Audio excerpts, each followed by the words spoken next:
Bem-vindo a Timol.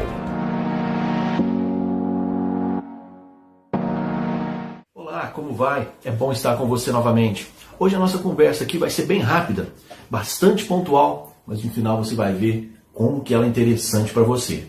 Vamos lá? Há um tempo, quando ninguém nem imaginava pensar que seria uma pandemia, a Timol investiu em um grande projeto, coordenado pelo Dr. Geraldo Balieiro, com uma extensa equipe multidisciplinar que trouxe à luz da ciência os efeitos da água magnetizada pelo xilocimol. Uma coisa que ficou clara e evidente foi a questão do aumento dos níveis de oxigênio no sangue. Por que eu estou pontuando isso agora? Por que eu estou falando isso agora? Você vai ver como que nos dias de hoje, com a Covid-19, coronavírus, esse fato é extremamente importante.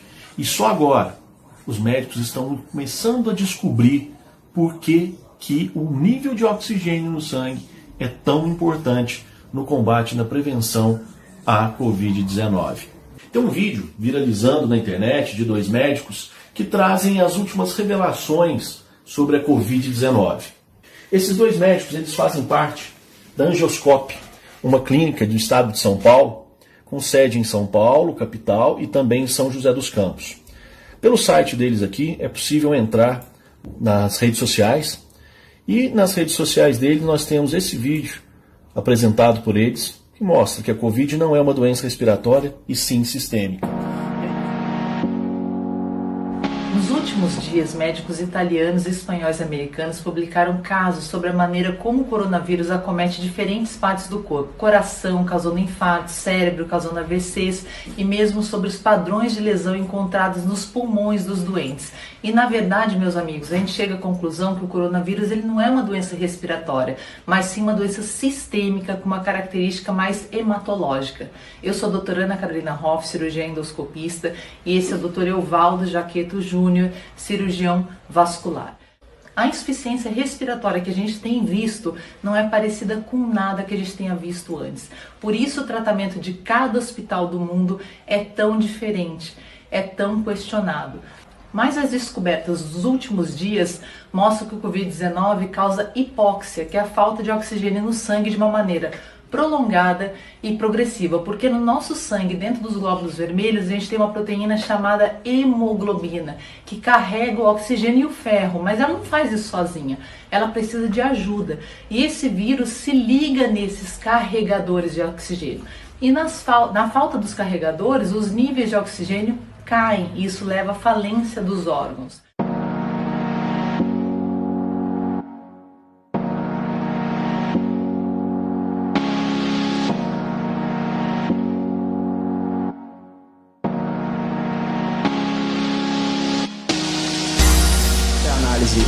Da água, né, para descrever os tratamentos. Como o Dr. Márcio já colocou, nós observamos um aumento no oxigênio dissolvido. Tá aqui a análise de gases, né, de dióxido de carbono, de oxigenação do sangue. Houve uma maior saturação de oxigênio, aqui já significativo, tá, a nível de 10%. Então significa que cada 100 vezes que eu fizer, 90 vezes eu vou aumentar o oxigênio no sangue. Ok? Esse é um resultado muito interessante, né? Pode fazer muita diferença.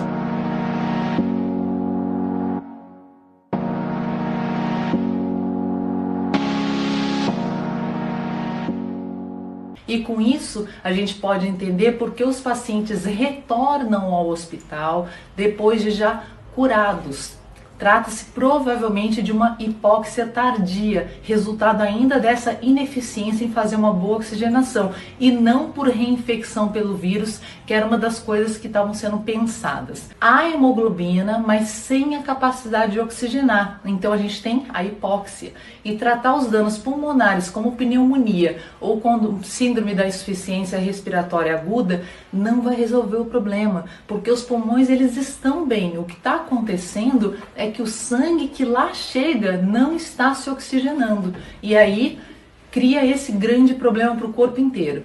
E aí está um segundo indicador que o seu corpo está perdendo a batalha.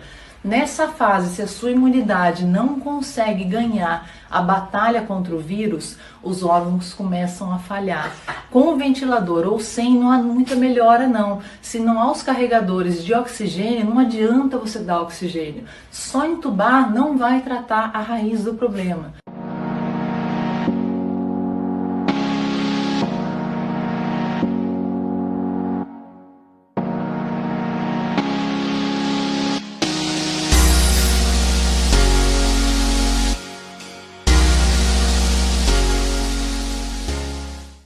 Gente, comentando então sobre os grupos de risco, a gente tem que lembrar que os principais são os cardiopatas, os pneumopatas, os hipertensos, os diabéticos, idosos e os obesos. E o que um grupo tão heterogêneo de pessoas teria em comum para justificar esse risco aumentado de complicações? Bom, esses pacientes eles são pró-isquêmicos, ou seja, a circulação deles em maior ou menor grau não é o suficiente para permitir a oxigenação plena dos órgãos e tecidos do corpo.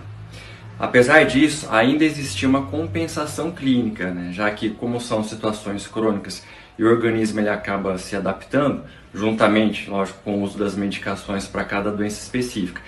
Mas de repente surge esse Covid-19 que ele acaba bagunçando toda essa troca de oxigenação, que já não era das melhores entre os tecidos do corpo. Juntamente com isso, descobriu-se que o Covid ele favorece a formação de microtrombos na circulação. É como se você estivesse empurrando um gato que já está na beira do telhado. Então você tem a descompensação daquele órgão que já estava mais fragilizado. Coração, pulmão, cérebro, rins, as partes periféricas. As apresentações clínicas estão sendo descritas de várias maneiras a cada dia que passa. Realmente, tudo isso leva a crer que estamos lidando com uma doença sistêmica e não apenas um outro tipo de gripe.